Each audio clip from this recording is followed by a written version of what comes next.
chords of a circle intersect within the circle, prove that the segment of one chord are equal to the corresponding segment of the other chord. What does it mean? The first thing that you should understand is figure is not given. When the figure is not given, the first thing is draw the figure, explain the figure to the examiner. तो कैसे करोगे आप? I have drawn a figure here और दो chords हैं A B और C D, वो intersect कर रहे हैं पॉइंट ई पर, तो उसी बात को आपको लिखना पड़ेगा कि A B and C D are two equal chords, A B and C D are two equal chords, A B and C D are two equal chord intersecting within the circle at point E. देखिए point A B और C D circle के अंदर intersect कर रहे हैं. E and E B are segments. देखिए E और सी equal होगा और ई बी और ई डी इक्वल होगा, यानी टू इक्वल कॉर्ड्स अगर हैं, अगर टू इक्वल कॉर्ड्स है और वो सर्कल के अंदर मिलते हैं तो कॉर्ड का बड़ा सेगमेंट के बराबर होगा, छोटा सेगमेंट के बराबर होगा. A and E B are segments, तो A B and C D and R segments of chord C D. तो ए और ई बी इसका सेगमेंट है, सी और ई डी इसका सेगमेंट है. If I have to explain it in short, इसका मतलब ये होता है, if I have to explain it, दो कॉर्ड्स मिलते हैं तो बड़ा वाला सेगमेंट बड़ा सेगमेंट के बराबर होगा, छोटा वाला सेगमेंट छोटे सेगमेंट के बराबर होगा. कुछ कंस्ट्रक्शन मुझे करना पड़ेगा. क्या कंस्ट्रक्शन मैंने किया? O M perpendicular to A B, O N perpendicular to C D मैंने किया और जॉइन ओ ई. उसी बात को मैंने लिखा है, construct O M perpendicular to A B, O N perpendicular to C और जॉइन ओ ई. जो आप कर रहे हो वहाँ पर आपको लिखना अनिवार्य है. You have to compulsorily write what you are proving. Now let me take the first point and make it very very very simple. इसको कैसे सिंपल मैं करता हूँ देखिए आप. ए बी इक्वल टू, देखिए O M perpendicular to A B है और N perpendicular to C D है, यानी दिस पार्ट और दिस पार्ट इक्वल होगा. ए एम एम बी के बराबर होगा, सी एन एन डी के बराबर होगा. तो फर्स्ट उन्होंने क्या दिया है? A B equal to C D. ये कौन कह रहा है? ये उन्होंने दिया है, बिकॉज गिवन को इक्वल कॉर्ड्स ऐसा वो कह रहा है, इसीलिए गिवन. तो अगर ए बी सी डी के बराबर होगा तो half A B half C D के बराबर होगा. अगर पूरे के बराबर है, ए बी अगर सी डी के बराबर है तो ए बी का आधा और सी डी का आधा एक दूसरे के बराबर होंगे. यानी मैं ऐसे कहूँगा कि ए बी का आधा ए एम और सी डी का आधा सी एन और ए बी का आधा एम बी और सी डी का आधा एन डी इक्वल होगा. यानी half of A B A M and half of C D C N, half of A B M B and half of C D N D both will be equal. Because so what does it implies? Of A B है A M और half of C D है C N. ये half of A B है A M और half of C D है C N, half of A B है M B और half of C D है एन डी. तो A M equal to C N होगा, इसको हम कहेंगे इक्वेशन नंबर 2. और हम कहेंगे M B equal to N D. इसको हम कहेंगे equation number 3. Equation number 3, A M B के बराबर है, सी एन एन डी के बराबर है. First thing I have proved. Now second thing what I should do. Next हमको क्या करना पड़ेगा? Let us check. तो दूसरी बात है कि you may ask sir M A M equal to M B आपको किसने कहा? एन डी आपको किसने कहा? Because A M equal to M B हम इसलिए कह रहे हैं because perpendicular drawn from the centre of a circle always bisects the chord. Therefore I can say that A M equal to M B और C N equal to N D. So you can write one more sentence. What is that? O M is perpendicular to A B and ON is perpendicular to CD by construction. Therefore हम बोल सकते हैं कि M is the midpoint of AB and N is the midpoint of CD. Therefore हम ऐसे बोल सकते हैं कि ए एम, और I can say A M equal to M B and Cn equal to Nd. This I can say, I'll call it as fourth equation. Okay, तो ये हमने बता दिया आपको. Next what I will do systematically, पहला मैंने क्या कर दिया, A M equal to C N बता दिया, M B equal to N D मैंने बता दिया. अब इस ट्रायंगल की बात करूंगा मैं, ओ एम ई ट्रायंगल लूंगा और ओ एन ई ट्रायंगल लूंगा. तो कौन सा ट्रायंगल लेंगे हम, इन triangle, right angle triangle O N E and right angle triangle O M E, O M E. इस दो राइट एंगल के अंदर सी ये ई साइड ही, ओ ई इज कॉमन, दोनों के लिए कॉमन है. ओ एम परपेंडिकुलर है और 90 डिग्री है, ओ एन परपेंडिकुलर है 90 डिग्री है, और ये दोनों कॉमन कॉर्ड्स है. अगर दोनों कॉमन कॉर्ड्स होते हैं तो equal chords are equidistant from the centre.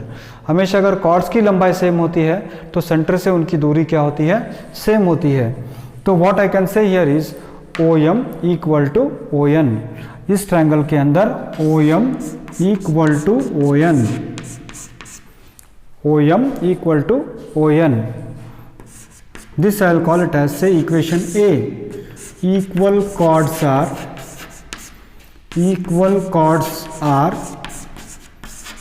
equidistant from center. Equidistant from center of course.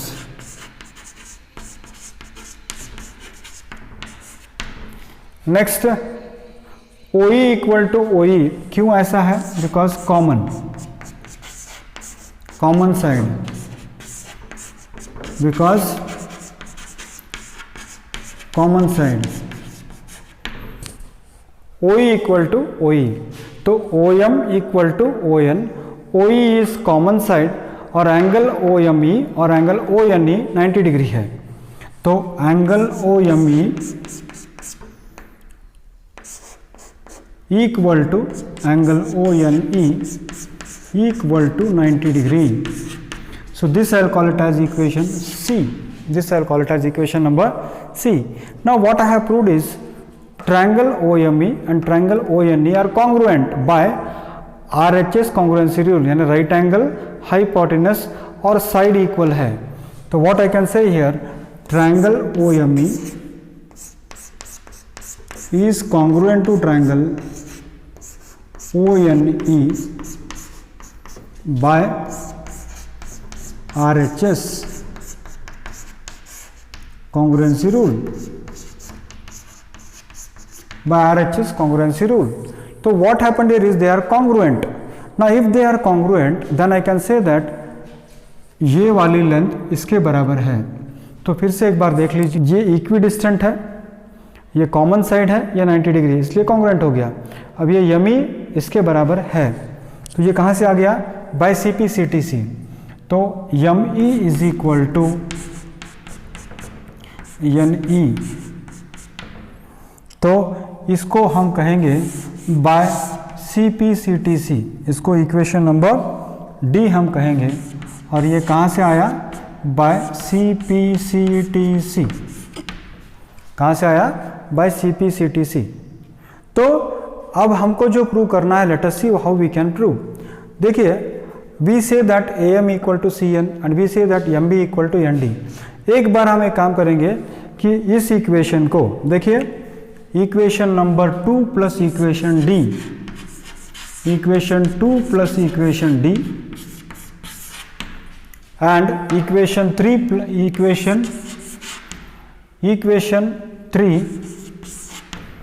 Equation 3 says mb is equal to what, the mb equal to nd. Equation 3 minus equation D. देखते हैं क्या होता है ऐसे करने के बाद. कौन सा वाला इक्वेशन है वो, am plus M E, am plus M E is equal to C N plus N E. और यहां पर क्या है आप देखो, M B minus is equal to N D minus N E. Sir इससे क्या होता है सर? इक्वल्स में इक्वल्स जोड़ोगे, दो इक्वेशन अगर इक्वल है और इक्वल के अंदर अगर आप इक्वल जोड़ोगे तो जवाब भी इक्वल होगा, और इक्वल में से इक्वल सबट्रैक्ट करोगे तो भी जवाब इक्वल होगा। सो मैंने यहाँ पर क्या किया, एम के अंदर यमी जोड़ दिया, सी एन के अंदर यनी जोड़ दिया।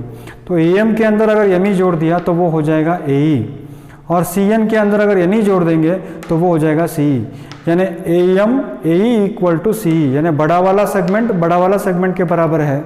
और यहाँ पर मैं क्या कर रहा हूँ, एन डी में से दिस एन डी, इस टोटल एन डी में से अगर मैंने यनी को माइनस कर दिया तो बचेगा ये वाला साइड यनी, और ये एम बी में से इस एम ई को माइनस कर दूंगा तो ये बचेगा ये साइड ई बी, यानी बड़ा वाला सेगमेंट बड़ा सेगमेंट के बराबर है, छोटा वाला सेगमेंट छोटा सेगमेंट के बराबर है। वही मैं कह रहा हूँ कि A M plus M E is equal to A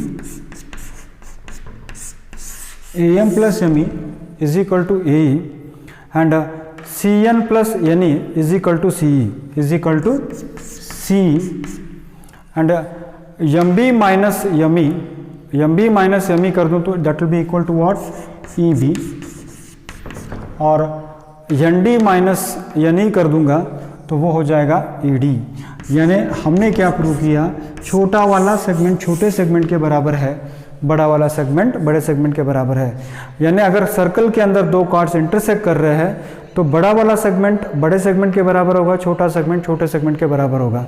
if I have to explain in short, if two chords intersect each other within the circle, then the bigger segment will be equal to bigger segment, smaller segment will be equal to the smaller segment. And how we did it? We took that, we proved that perpendicular drawn from the center of a circle bisects the chord. So what I did in the first step is AM equal to MB मैंने ले लिया, CN equal to ND मैंने ले लिया। Next step में मैंने क्या किया, I proved that they are congruent.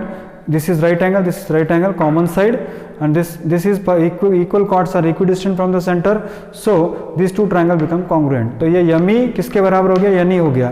तो एक बार मैंने एम के अंदर यमी और सी एन के अंदर यनी प्लस कर दिया, दूसरी बार एन डी में से यनी को माइनस कर दिया तो ए डी हो गया, और एम बी में से यमी को माइनस कर दिया तो ई बी हो गया। So simple. नेक्स्ट क्वेश्चन भी वैसी है, if two chords of a circle intersect within the circle, prove that the line segment joining the point of intersection of the centers make equal angles at the with the chord. देखिए अगर दो chords equal है, दो chords equal chords अगर circle के अंदर intersect कर रहे हैं तो आपको क्या बताना है कि ये एंगल्स जो जहाँ पर ये intersect होंगे यहाँ का एंगल और यहाँ का एंगल सेम होगा। तो जब फिगर नहीं दिया तो मैंने आपको बताया था कि AB and CD are two equal chords intersecting each other at a point P। यहाँ पर पॉइंट मैंने क्या लिया है, P लिया है। To prove that angle MPO is equal to angle NPO, ये मुझे प्रूव करना है। तो मैंने यहाँ कंस्ट्रक्शन क्या किया, ज्वाइन कर लिया OM को, ज्वाइन कर लिया ON को। सेम मेथड करना है जो मैंने यहाँ पर किया था। Whatever I did here, same thing I have to do here.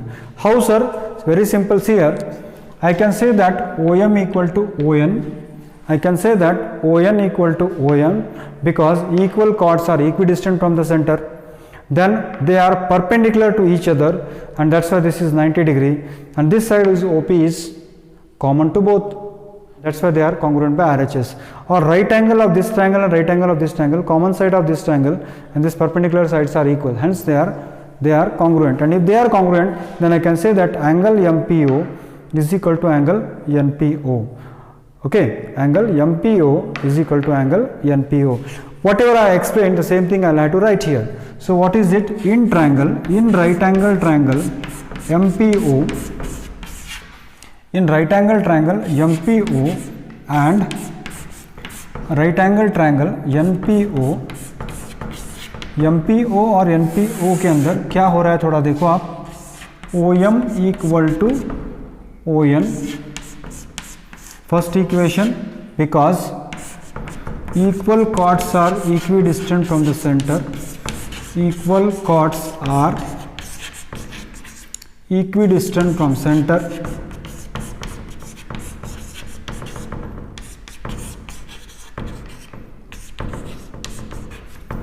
okay. OP equal to OP because common side because common side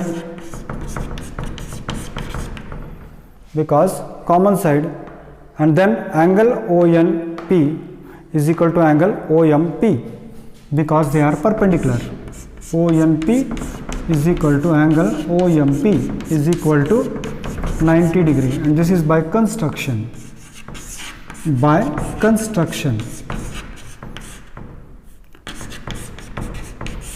So triangle OMP congruent to triangle ONP by RHS congruency rule, congruency rule. And therefore children, if they are congruent, then I can say angle MPO is equal to angle NPO by CP/CTC, and hence proved. Therefore angle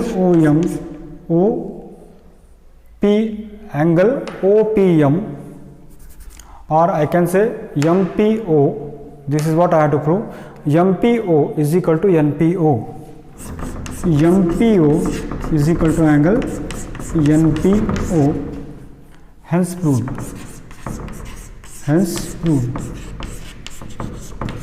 So this type of three problems are there in the session. Out of one solved example is there. This is one example, two example, and one solved example is there in your textbook. You just go through those. They are very, very important from examination point of view.